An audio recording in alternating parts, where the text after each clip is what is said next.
Welcome to Beyond the Flight Deck podcast with United Airlines pilot and investment advisor, Alan Bewley, who will take you behind the scenes with airline pilot entrepreneurs, academics, and other professionals. And now, your host, Alan Bewley. Imagine you're an airline pilot showing up for a trip, and the company hands you an airplane with two degraded engines certain to fail at some point in the flight. You're told you have to take the airplane, replace both engines airborne while air-to-air refueling between engine changes. Think you'd have your hands full? Well, this is what it's like every day in organ transplant. My guest is Dr. David Weill, a lung transplant physician of 25 years, 10 of which he spent running the lung transplant team at Stanford University. In his recent memoir, Exhale, Dr. Weill recounts the emotional roller coaster of losing and saving lives. In our conversation, we talk about issues faced in aviation and medicine, including crew resource management and conflict resolution. We also discuss his failure to create a work-life balance conducive to being married with two small children. This and physician burnout played major roles in Dr. Weill leaving Stanford for consulting, settling down in his hometown of New Orleans.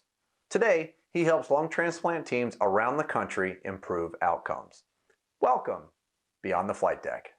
Welcome, Dr. David Weill, Beyond the Flight Deck. I'm glad to have you. I appreciate you taking some time.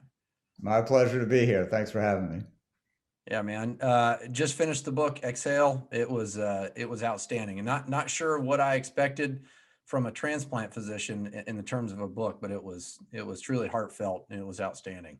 I appreciate that. Thanks for reading it. Yeah. So let's start a little bit about your history. From what I read in the book, if I looked at your high school yearbook, nowhere in there would it say, David, you're going to be a transplant physician.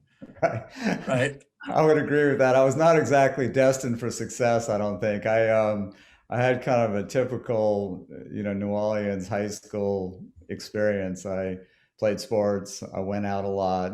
I didn't pay a lot of attention to school. I was raised by a nurse and a physician, and they had some concerns in high school. I was a straight C student in high school and did not have a lot of college choices, to say the least. Yeah, I hear you. I'm not sure I would have survived in New Orleans either.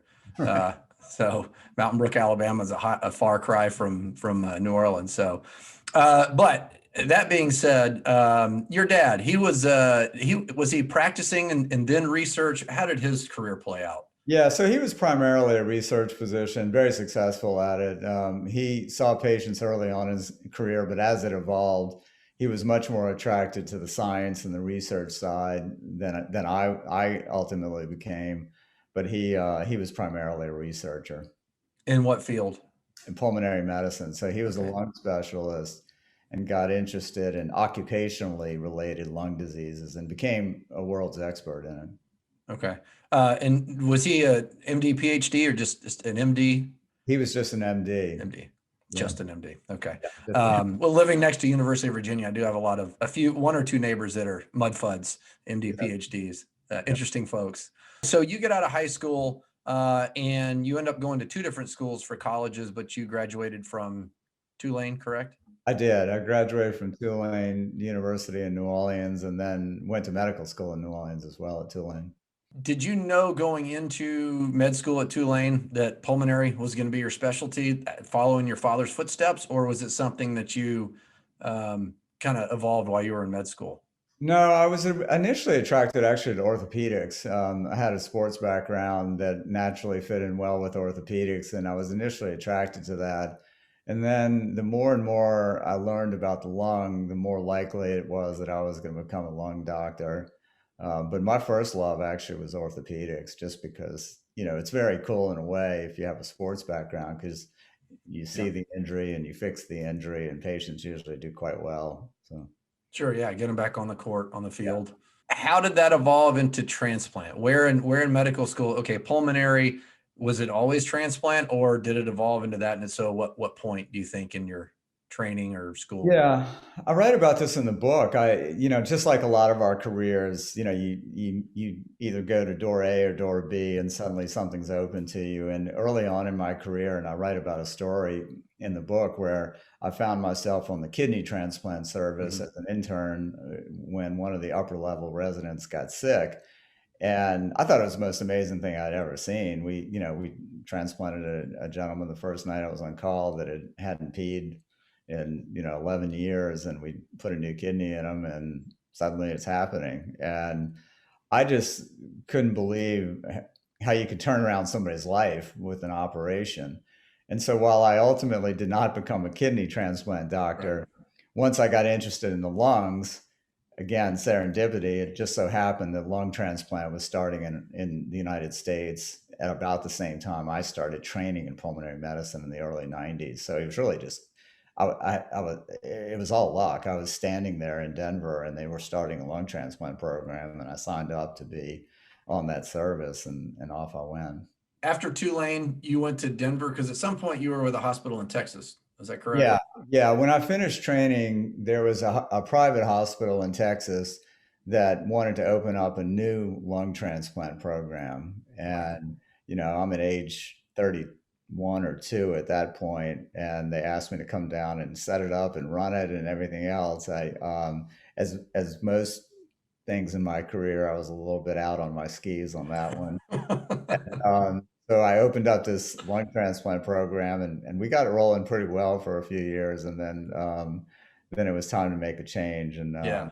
went to Birmingham. Your first stint in Denver, you mentioned, and did you go to Denver to back up a little before the Texas stint? Did you go to Denver because of the pulmonary transplant, the program that was cranking up there? Is that Yeah, what? partly, and then also a big component of that decision was not probably, it did have the best pulmonary training in the world at that point. There was 110 full-time pulmonologists there, which makes it the Wow. biggest program in the world. They took 5 of us each year to train, and so I worked like the dickens to get a spot there. And so I wanted very much to go there to train. And then Yeah. the icing on the cake was that they were opening up a lung transplant program right when I got there. Right. Yeah. Like you said, you're right place, right time for sure. Where is or where was during that time? You said that lung transplant was relatively kind of a newish thing. Where in the world, U.S. somewhere else, was the earliest kind of leading edge lung transplant Yeah, going on? actually, they tried the first lung transplant operation at the University of Mississippi in 1963, Wow. and it was a one-off. So basically, the patient died, didn't do very well. And so there wasn't any activity until the early 80s when the Toronto program started the procedure, and they did have success. And then Stanford got into it actually very early on in the 80s. But it really wasn't until the early 90s that there were programs in America starting to do it. And when I say starting to do it, that means that there was probably 10 or 15 programs opening up in the early 90s, Denver included. Whereabouts the rest of the world? Were other countries kind of working on this about the same time? Yeah, most prominently in England, and I spent my 4th year of medical school in England in 1989, 88 and 89, and they were actually performing their first lung transplants in the late 80s at the hospital that I was working at. Again, it was right place, right time. Yeah, man, that's great. That's pretty interesting. How were those first? I mean, kind of look back and this, you look back in the whole book. I don't know if you really dove into this, but do you remember the first team that you were on, the first transplant, and whether the outcome was good or bad, but how that was for you? It's just an amazing milestone in your life.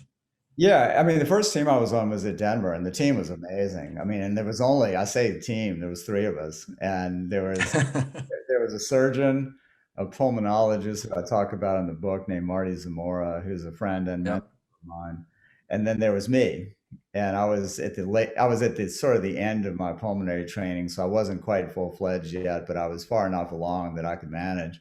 And so it really was the 3 of us, and we got along great. We did some great stuff. And the first 20 transplants we did beautifully. And I was like, this seems pretty easy. I Yeah, mean, right, right. and, I kind of got spoiled because Fred Grover, who was the surgeon, was excellent. Marty is, one of the smartest physicians I've ever worked with, and I was just sitting there trying to soak it all in. So those first cases I remember very well, and they really rooted me to the field. They made me fall in love with it. Yeah, no, I can imagine. So you guys clicked pretty well as a team. Yeah. You know, I guess the stigma of a surgeon is the big-headed, but you guys were all in such a specialty. It clicked pretty well. Something I've mentioned you a little bit before is, there's history with surgeons and the team that are in a surgery, or even like something like this, the whole transplant team, and also that equates to us in the cockpit. There was kind of a final straw accident in the late 70s at United Airlines where we had a captain that allowed an airplane to run out of fuel and crash because they were spending time looking to see if the landing gear was down. In other words, they were fighting over a light bulb, and instead they ran out of fuel and crashed the airplane. And so United started a program that was called Command Leadership Resource Management. They kind of developed a toolbox for co-pilots, flight engineers, and captains to work together to there not be kind of a one-man show, if you will. And today it's called CRM, Crew Resource Management. At some point in your career, starting with the three of you, you start working with a team as a team, but you have personality differences, you have opinion differences. How was that at the onset with the three of you? Because you did work so well. Did it make it harder for you to work with differing personalities down the road, or did it prepare you to deal with that? Yeah, I think, it was interesting. I think at that stage of the development of lung transplant, we were all figuring it out. No one really had the corner on knowledge, experience, expertise. And so yeah, I don't know what the analogy would be with regard to airline pilots. Yeah. Perhaps not the Wright brothers, but maybe a little bit after that. Um, and so we were all figuring it out. And that went on for some time. I would say the first half of my career, there was, much more, congenial atmosphere. It went on to my time in Birmingham, and it just continued that we actually got along well because it was a real mission oriented, especially at that point. I think as I read about the book, it became less so, but Yeah. definitely in the first half of my career, we were like brothers in arms going to battle each day, and we really took care of each other, which I think mattered, and it probably matters in your field as well. Yeah, sure. Oh, absolutely.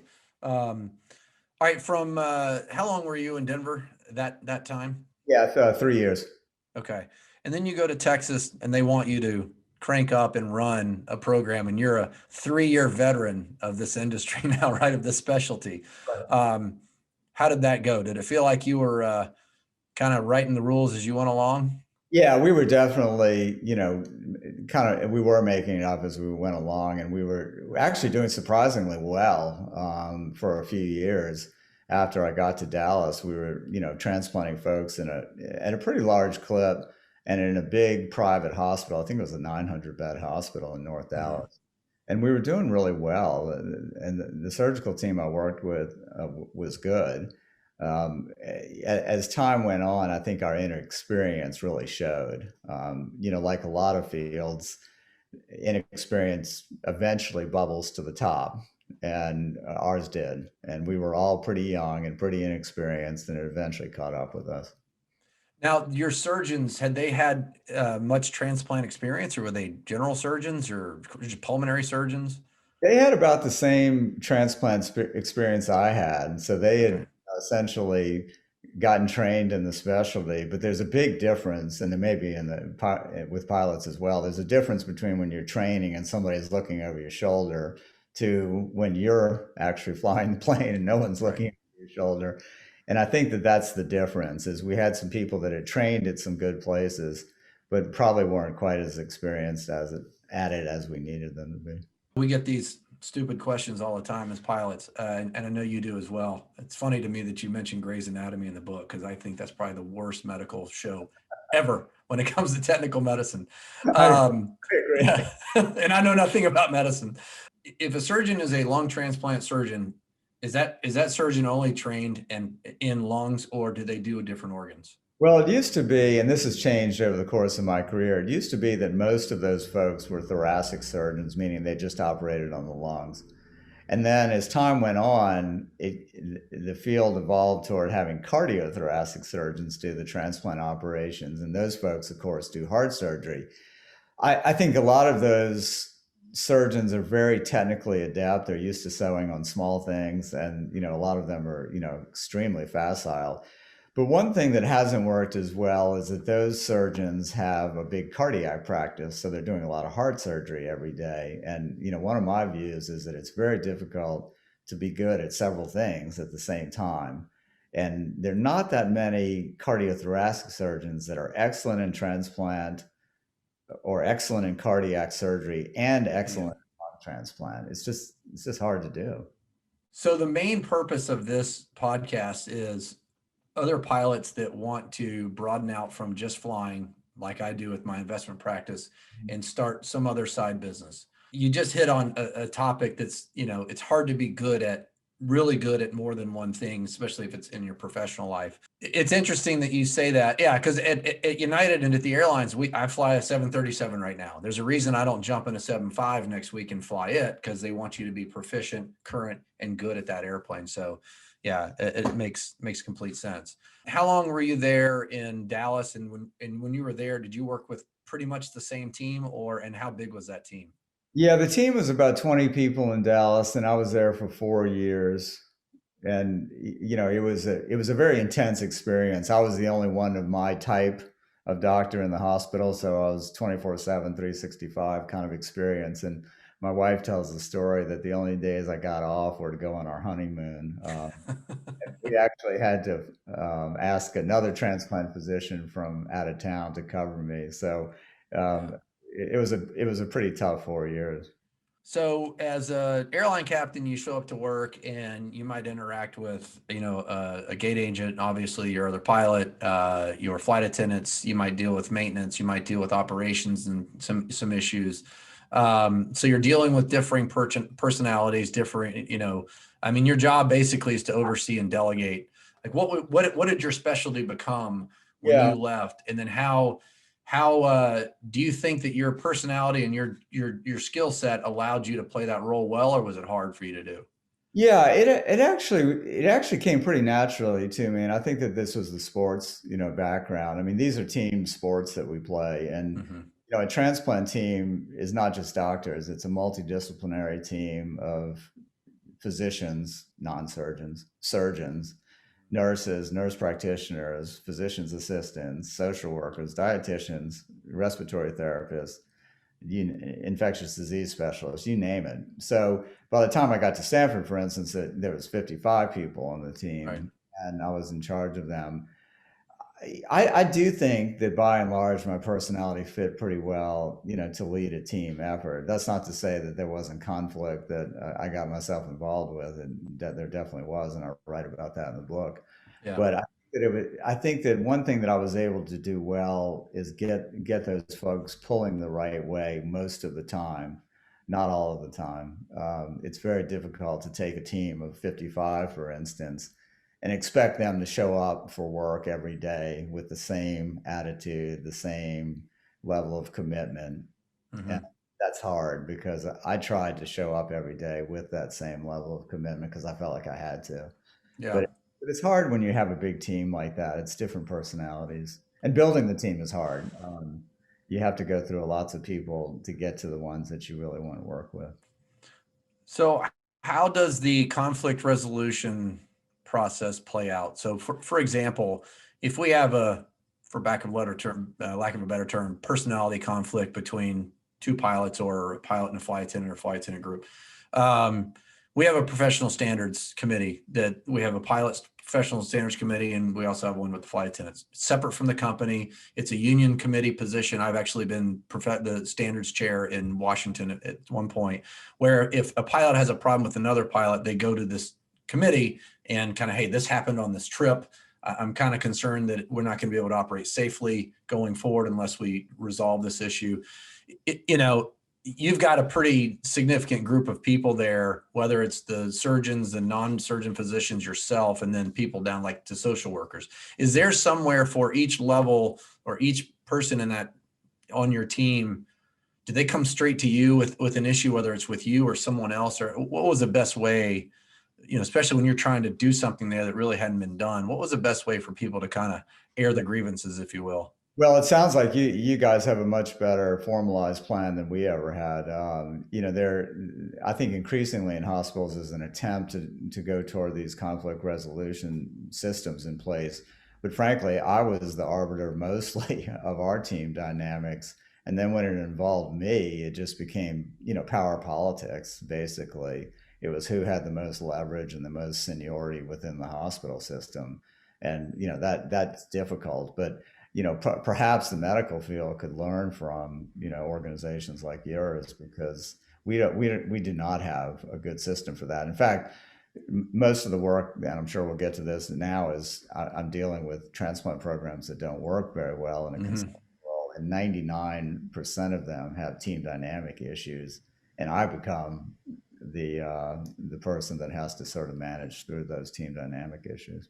Yeah. Again, very difficult when you may be involved in the conflict itself. Yeah. I mean, it's well known in the consulting industry that surgeons and airline pilots, strong-willed people, you get them into a room with someone that may be, below them on the pecking order, and they don't always make the best decisions, but then they also don't take input from others. So I know that there are a lot of consultants that work with our group and with physicians groups. So, all right. So when you left and went to Birmingham from Dallas, you left. It was just what was the opportunity in Birmingham? I mean, you were running the show in Dallas, so. Yeah, I went to Birmingham and I was recruited as the director of that program. And I think the main impetus to move was my interest in being in a university setting, because at that time, and it's still true today, most transplantation happens in a university setting, and for better or for worse.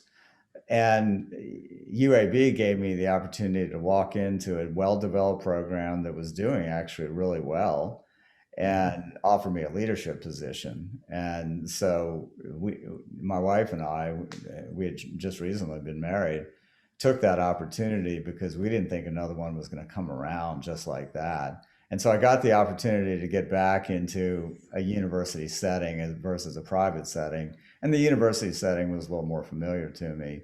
And also was lucky enough to work with a group that already knew how to do it. And had fantastic surgeons, many of whom I am still very close with, and had a great team already in place. So it was a unique opportunity and one that I didn't think I could pass up. So that was move number one for you and Jackie after you're married. Yep. How long did you end up in Birmingham? You and I were there around the same time, and I think we left shortly after you guys left. Yeah. And then what, is there any big takeaway from Birmingham? And was the move, you talk about in the book, moving to Denver, mainly, you liked Birmingham as a town, but there was something else you guys wanted when you were starting your family. Yeah, I think that we were looking, I had a great experience in Denver before, just from a personal standpoint, and we were looking for more, kind of a Western or West Coast sort of feel to what we were trying to do. We thought we would start a family there. And so when the folks at Denver were saying, why don't you come back? We thought from a personal standpoint, it would probably be the best move. There was nothing really from a professional standpoint that pulled me away from Birmingham. Like I said, it was a very good professional experience, but it was more of a personal decision move to go to Denver. Yeah. Okay. Yeah. You don't spend a lot of time in the book on Birmingham as far as the hospital goes. I assume, like you said, you worked with a team there that was real experienced, was doing a very good job already. So, when you went through Birmingham onto Denver, were the roles you played in Dallas to Birmingham to Denver that much different, or are they fairly similar? The only thing about moving to Denver is I really wasn't in charge of the show. And I actually welcomed that when I moved there. I had been in charge, quote unquote, for 7 years post-training at that point. And I actually welcomed, and I thought that was going to be okay with me. It ultimately turned out not to be okay with me. But I thought that that was going to be okay with me, just to, lead a very active personal and professional life there, but not necessarily be the one in charge. And that was a miscalculation on my part. Leadership's kind of in my blood and something that I wanted, and that probably was something I didn't put enough weight into when I decided to go to Denver. Yeah. Yeah. Well, I can assume you looked at all the hours you were on the phone, in Birmingham running the team, or even in Dallas, thinking, hey, I'm actually going to wake up in the morning, not have been on the phone all night with the organ center or whatever. When you get to Denver, how big was the team there, and where did you fit? What was your role there? I was sort of the right hand in Denver. I was sort of second in command of a team that was really fairly small. It was 20, 25 people, which is fairly small for a transplant program of that size. A great surgical team. There were 4 surgeons on the team. They were fantastic. I'm still friends with. We hung out together socially. Couldn't have had better kind of team dynamics at that point. And the program performed well, really well. And I was sort of the second guy there, which again seemed attractive at the time, but then ultimately wasn't. Yeah. Yeah. So from the 7 years you had left there, you had been gone from Denver, was it 7 years? Yeah. They grew from you 3 guys to 20 something. So they leaps and bounds from when you left. Yep. Yep. Yeah. Did you replace someone when you went there, or they were just trying to grow? They were trying to grow. There were more and more patients to take care of. I was already experienced there. I was a known entity to them, and they needed somebody that they could, trust at the time. Think it was important to the guy that was in charge, Marty Zamora, that he have somebody that he trusted with the patient, and that was ultimately the decision. And I think that that's true of any organization. The top guy really needs somebody next to him, somebody that that he or she can trust, and I think that that's what was attractive from his standpoint. Yeah. From the day you left Denver to the day you got back, those 7 years in between, you had countless numbers of very challenging medical situations. But what about from a management perspective? But also, you had just been married when you moved to Birmingham, so you hadn't been married that long. Managing work-life balance is something that, quite frankly, I've struggled with since I've been in dual careers now for 20 years, run my own practice for over 16. And my wife, Carmen, lets me know when I'm not balancing that well enough. When you got to Birmingham and you were running that team, and then you move on to Denver, talk about maybe 1 or 2 big challenges from maybe a managerial standpoint at work, but also trying to start figuring out that work-life balance with your new young bride. Yeah, I think that it was the same. It was a challenge, in short. I think it was the same. I had the same level of commitment in terms of, transplantation is a 24/7 job, and I needed to be committed to it. But what I think changed is that we started having children, and the demands on Jackie became higher and higher, and my absence was more and more noticed, I think. And I think that I did not do a particularly good job of laying the foundation early on in my career that family would be first. I did not do that well. And I think that one of the lessons I've learned that it always has to be first. And I think that it's something that did not come naturally to me. And perhaps it was my father's experience where, he worked so hard and, so many long hours. I just got used to, the husband and the father being away at work. And I'm afraid I didn't do a particularly good job of it, paying attention to the home base. And I think we also moved, a few times early on in my career that made it even more difficult for Jackie. Was there something you could have done at the hospital from a manager, from the department head perspective, to give you a little more time at home? I mean, or was your attitude, hey, this is my job, I've got to do everything? Yeah, there's definitely a control enthusiast. And I think that's how transplant doctors, I mean, that's what we're sort of known for. And I think that that's one of the pitfalls of the career. It may be true with pilots as well. I mean, I assume that control is a big part of flying an airplane, I would guess. And we tend, and I have the tendency to do everything myself and not delegate and not trust other people to do it correctly and not really sign off of work. I was pretty much always at work. Even when I was at home, I was at work. And I think that that's, I don't know if we pick our field because we're like that or our field makes us like that, but that certainly was characteristic of me. Yeah. Even though I have full-time employee, I've had part-time as well. When I'm on the computer doing something, I'm like, I know I'm supposed to give this to her, but all I have to do is click 7 things here and that task is done. And it's taking me a long time to go, nope, that belongs to Elizabeth, my employee. She does that, walk away. So even just small tasks, Yeah. so I get that. The big move then was you're recruited by Stanford from Denver to go run their program. And in the book, I think you said with the year prior to you showing up, they had done like 11 transplants. How many had Denver done in that last year? How many was Birmingham doing a year? Birmingham and Denver were a similar size program where they would do 35 to 45 transplants a year. Stanford had fallen on tough times with their transplant program. In fact, the CEO, when I interviewed with her, asked me if we should continue to keep the program open, which is not exactly what you want to hear when you're in a job. So it was like an old house. They had been at it for a while, but it badly needed renovation. It was a bit of a mess when I got there, both from an outcome standpoint, a structural standpoint. There was really no team there. I had to sort of build all of it from scratch, which I relished. That's why I took the job. I was attracted. Right. Was Hannah born in Birmingham or Denver? Both my kids were actually born in Denver. Denver. Okay. Ava right before we left, my second child. So third move with your wife, Jackie, first move with the kids. And you did talk about in the book how your wife was a little bit weary of moving to Palo Alto because she liked life in Denver. The kids were young. Whether she expressed it to you or not, did she know that what you were going to was going to be less David and more no David around the house?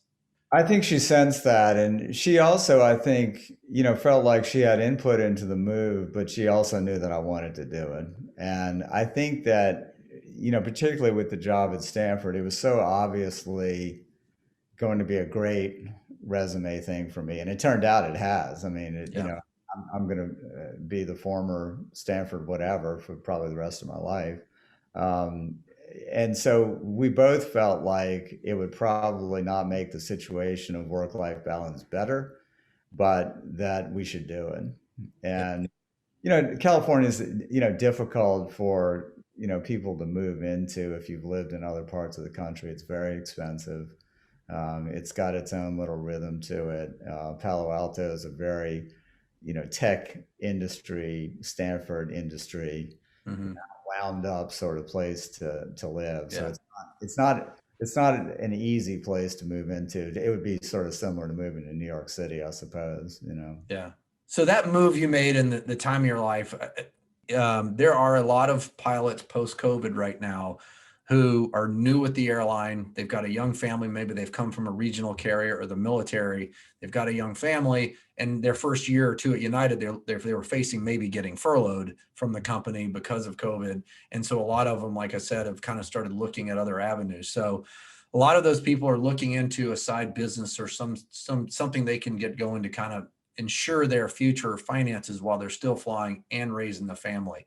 When you look back at this now, is there anything you could have done, again, back to work-life balance, is there anything you could have done? Because I know, knowing you got to Stanford and jumped in with both feet. And is there any way you could have walked into that and kind of laid down some ground rules for yourself or something? And I'm asking because there are other people that may be watching this that are going, hey, look, this guy had a busy life already with a young family and a career, but now he's jumping into this whole new arena with a new town and everything. Anything you think of that you could have done looking back to make that a little easier for you and the family to balance all that? Yeah, definitely. I mean, there was a number of things that I could have done, in retrospect. Now, we're all built the way we're built, and unfortunately, the way I was built was to go at it pretty hard, right when I got there. And because we had to rebuild the team from scratch. I did not have that right hand person that I could Mhm. really rely on, and I think in retrospect, I would have recruited a right hand person instead. I was more experienced. I guess I was 7 or 8 years in at that point, post training, and I had a team that was very young. And I think that in retrospect, I guess I could have recruited somebody that was more like how Marty Zamora recruited me to come to Denver, somebody that I could really trust. But so I didn't have that person, and I was left sort of saying, well, if something needs to get done, I guess it's going to be me. Yeah. And that turned out not to be the best decision in the world, but that's how it went down. Yeah, no, sure. I understand that. I understand that. Small program, relatively small. And you talk about regulators, insurance companies, right? Those are the people looking over your shoulder. Well, we have regulators in the airline industry, and our insurance company are people buying tickets. If we put smoking holes in the ground, regulators are going to be all over us, and people are going to stop buying tickets. And Right. we do insure, I think, the liability. We self-insure part of it, and so other people are going to start asking questions. So were the regulators and the insurers on Stanford's back when you got there? Yeah, I mean, from the get-go, we had lost insurance business. We had lost carriers' confidence, and so at the beginning, when I got there, a big component of my job was to convince them that they needed to send their patients back to us. And their response, generally speaking, was show us the results and we'll send the patients to you. Unfortunately, we had difficulty showing results, or might have difficulty showing results because we didn't have any patients coming to see us. Mm-hmm. So what I had to do is build up a patient base in other ways using the patients' insurance companies that were willing to work with us. But some of the bigger carriers, especially the ones that were California centric, just wouldn't do it until we showed a couple years of results. And ultimately, we were able to show those results, and then those patients came back, and the program exploded.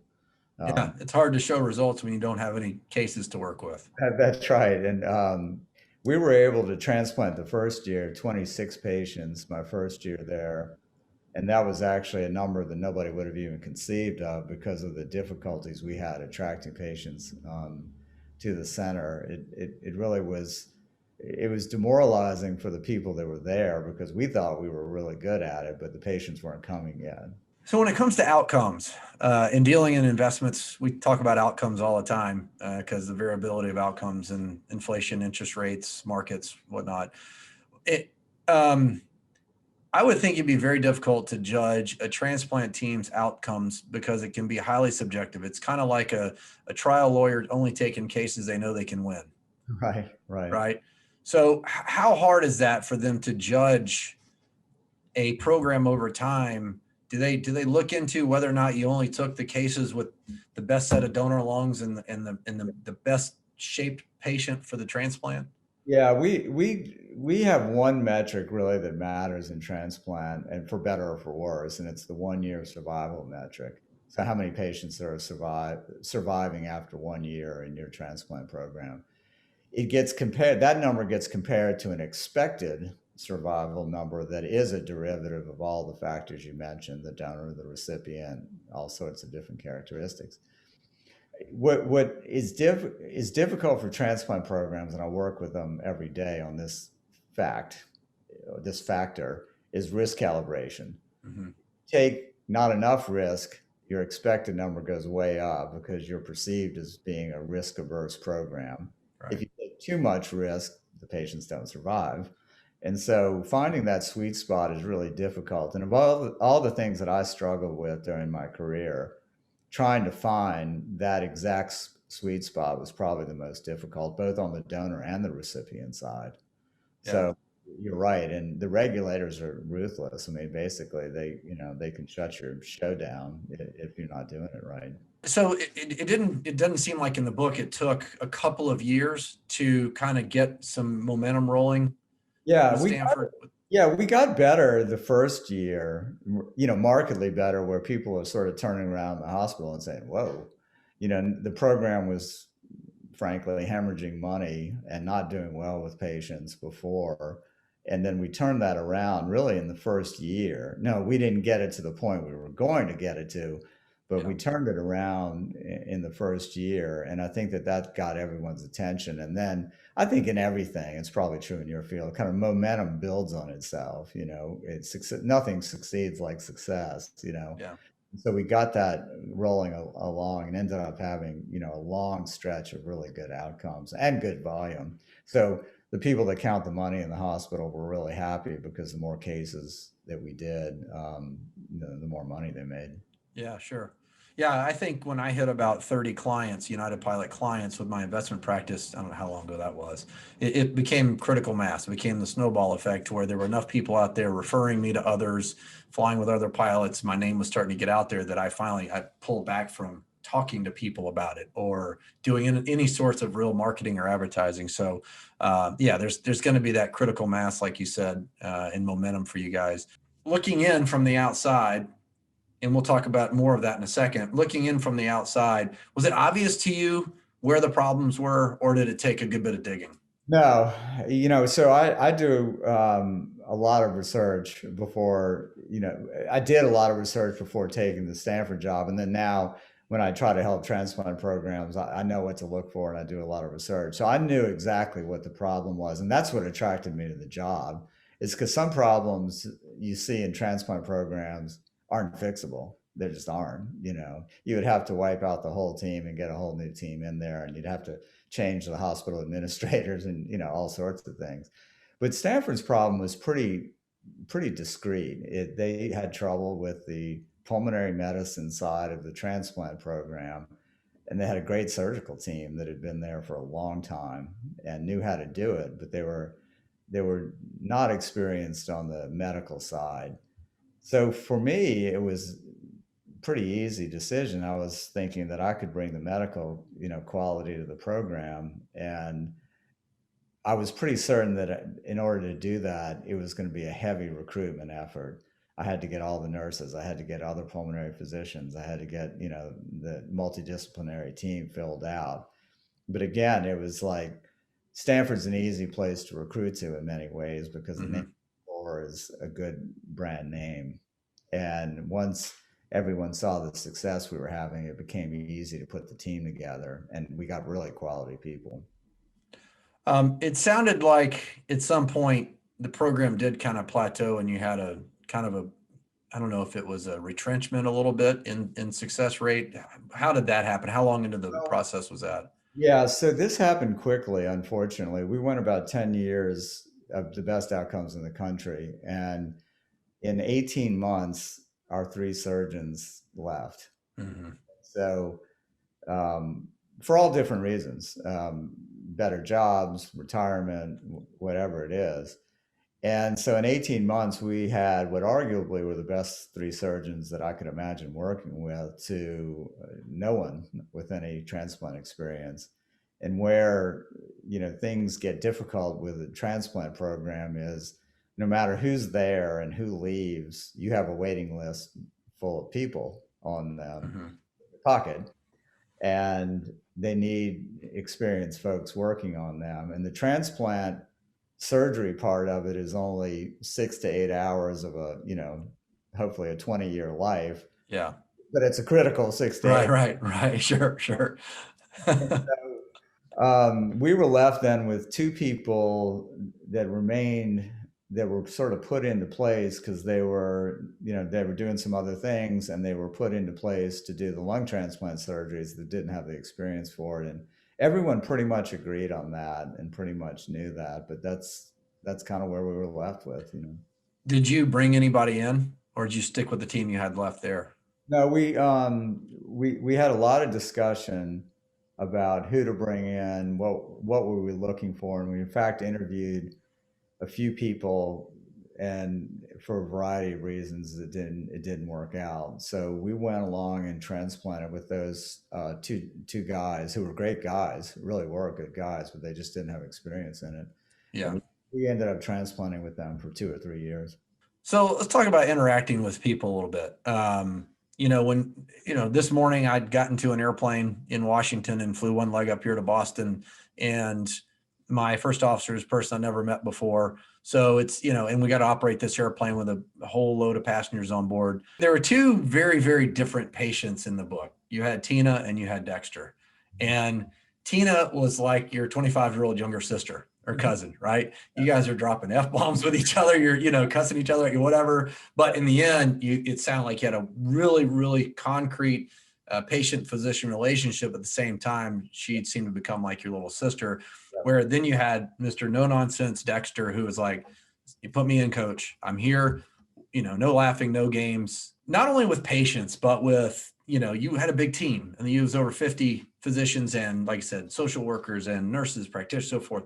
How hard was that? How hard was that, whether it was patients or all in between, dealing with all these different personalities? Because when you run a business, you have to be able to do that. Yeah, I actually like that, and it actually went well for most of my career because I think different people need different things. Patients or team members need different things. Some of them respond to an arm around the shoulder, and some of them respond to a sharp word or two.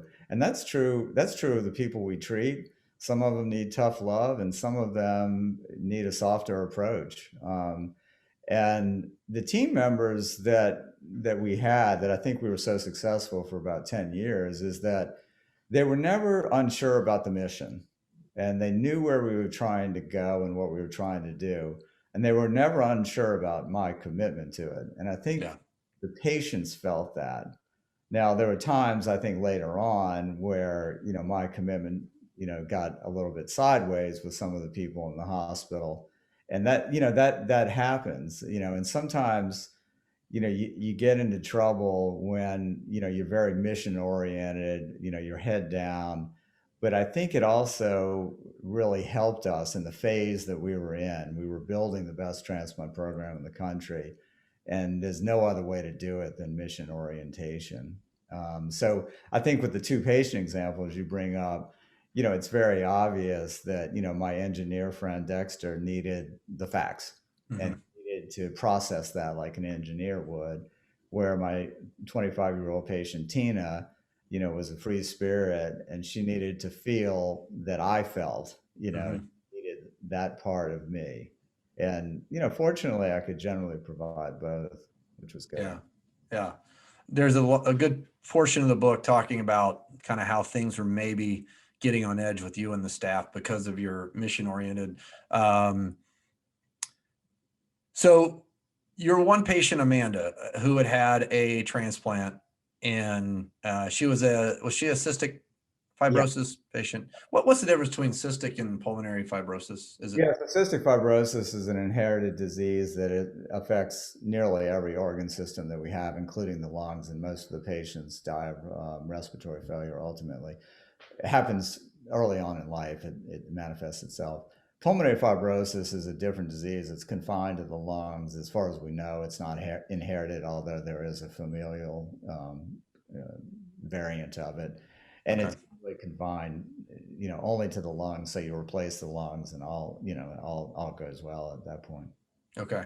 And those things don't typically come back with a new set of lungs? No, they don't. And the pulmonary fibrosis patients are older too. They're more like 55 or 60 when we transplant them, whereas cystic fibrosis, these were like my kids. They were, teenagers or 25-year-olds. Yeah. How old was Amanda? Amanda was 27 when we did a transplant, but she was a teenager when she got her first. Yeah, question about that. You do a transplant with a teenager and they come back at 27 needing a second one. Going into it, and we'll talk about your conflict with the doctor, the surgeon. When she's otherwise healthy and the team says, yeah, she can otherwise handle the transplant physically, medically. What would say, no, we shouldn't do a second one? Is it, if she's medically doing well, then you just go ahead and say, yeah, let's see if we can find her a second set of lungs? Or is there a way of knowing that if you do have a second successful transplant, that she just won't go down the same path again? Yeah, the only person that we would do a second transplant in is somebody that we didn't have a choice, that in order to save her life, we had to do a second transplant. So, Amanda's situation, we had, chronic rejection of her first transplant, and she was going to die without it. So a lot of the decisions that we face are, we don't really have a plan B that we think is going to work. Now, having said that, we turn down patients for retransplant fairly regularly because we think that the chance of success is so low that we, quite frankly, don't want to use a set of organs that could go to somebody else on our waiting list when the chance of success is so low. But in her, she had a high chance of success, recognizing that retransplantation is more riskier than the first operation. Yeah. What you talk about with her transplant, her second transplant, is you find a set of lungs, you pass it on to the surgeon, and regardless of what you said, he declined that first set of lungs, if I recall. And then a second set comes available, I think was better than the first, maybe. But again, you hand it over to the surgeon, and once again, he wants to decline.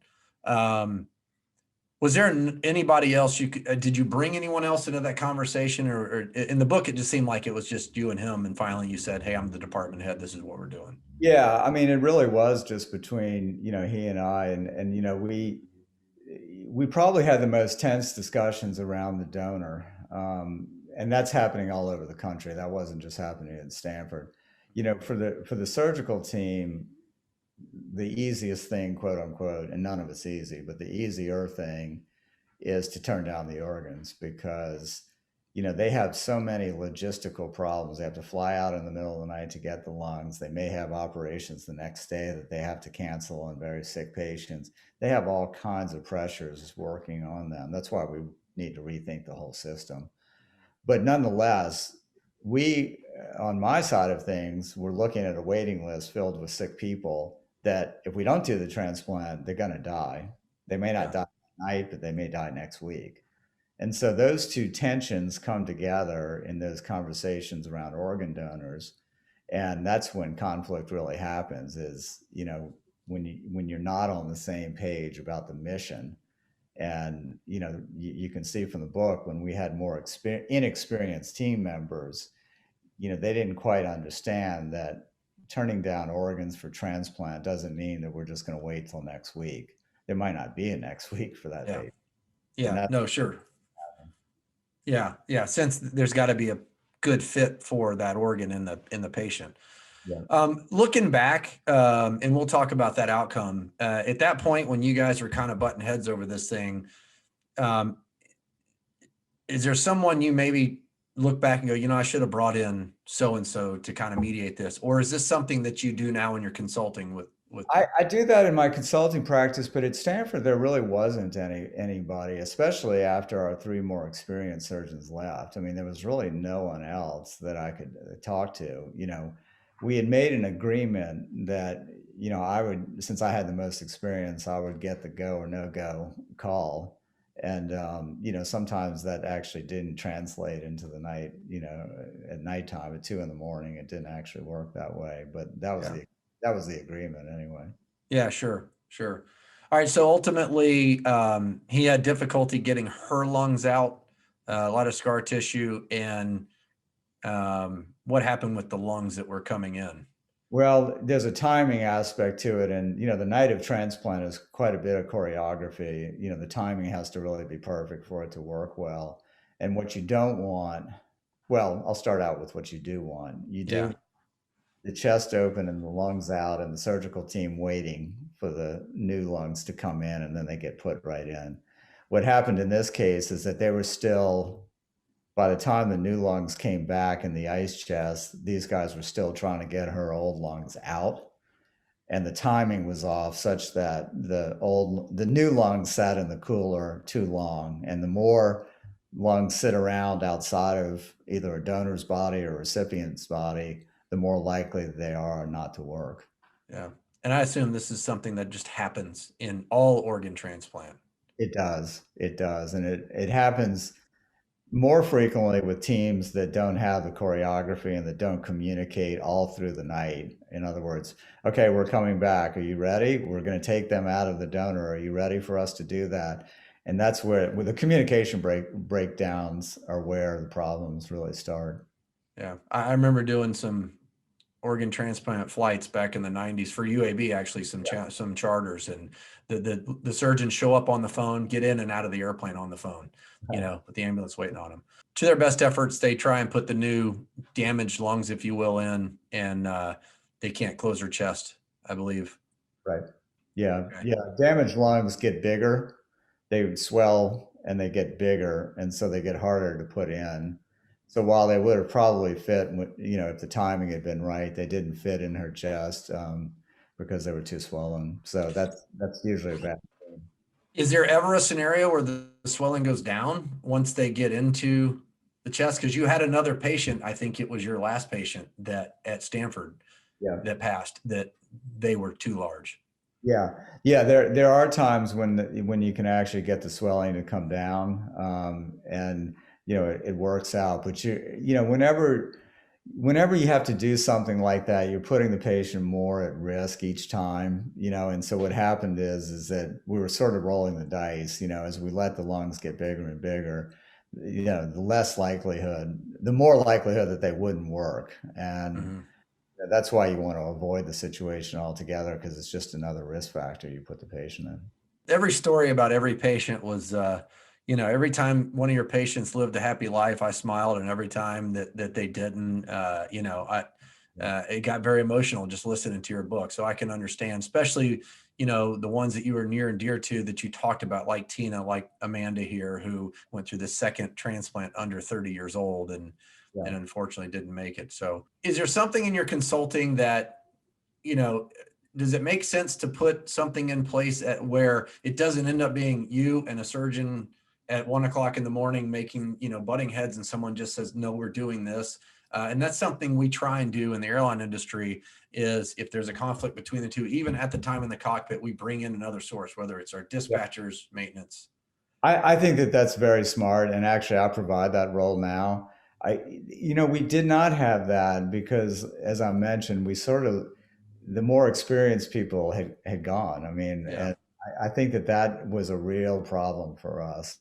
We did not have that kind of adult supervision, if you will, to sort of help with these kind of things. I was the most experienced person, and people recognized that. But at the same time, when somebody would disagree with me, there was no one else to really turn to, and I think that was very hard. Yeah. Yeah. Okay. Just one or two last things here. I was looking at the FAA's criteria and certain pulmonary issues that a pilot may have and whether they may or may not fly. One that looked like was kind of a more complex issue was COPD. What is that? And is it something that can be dealt with long term?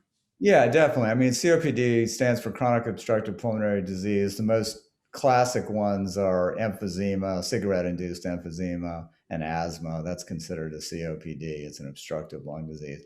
Most of these conditions are eminently manageable, with medication. There's a very rare person with COPD that can't be managed. Those people do come see me for transplant and other things, but the vast majority of the people, even with cigarette induced emphysema, can be managed quite effectively with medication. Okay. I think one of the issues with COPD that I read about, they talk about the issue that we go from sea level to 7,000 feet, 6,800 feet, Right. altitude in the airplane. Can you see that causing problems? Yeah, I mean, if you have, let's just say, a mild to moderate case of COPD, it can feel more severe when you're at that altitude, and your cabin's pressurized to about 7,000 feet. Yeah, 6,500 somewhere in there. Yeah, so yeah, definitely, and it would manifest itself as oxygen desaturation, so their oxygen levels would drop. But there's a way to simulate that. It shouldn't be a mystery. You could actually simulate that same kind of altitude and get the data, see if that person's oxygen saturation drops or not. And last question, I read an article you wrote about COVID's potential long-term effect on people's lungs and also what it could mean for lung transplant. What's the industry seeing? What are we seeing as far as, I know it's no long-term effect. What kind of damage is COVID actually doing to people's lungs, and why do you think it could lead to transplant? Yeah, there's obviously severe lung damage with COVID pneumonia, and a subset of those patients simply won't survive without getting a lung transplant. Their lungs are so damaged that they're not reparable. And so what we're seeing more and more of is these kind of patients that are either stuck on a mechanical ventilator somewhere, or they can't get off of oxygen, they can't get out of the hospital. And there's been more than 100 lung transplants now performed for COVID. I think there's going to be a lot more. And I think it's going to be in that setting where somebody's acutely sick. Thank God there's less of those people now because of the vaccine. But then I'm also worried about a tail effect where people had COVID pneumonia, they recovered, but their lungs were scarred from the severe pneumonia, and those folks may not recover that lung function and might need a transplant.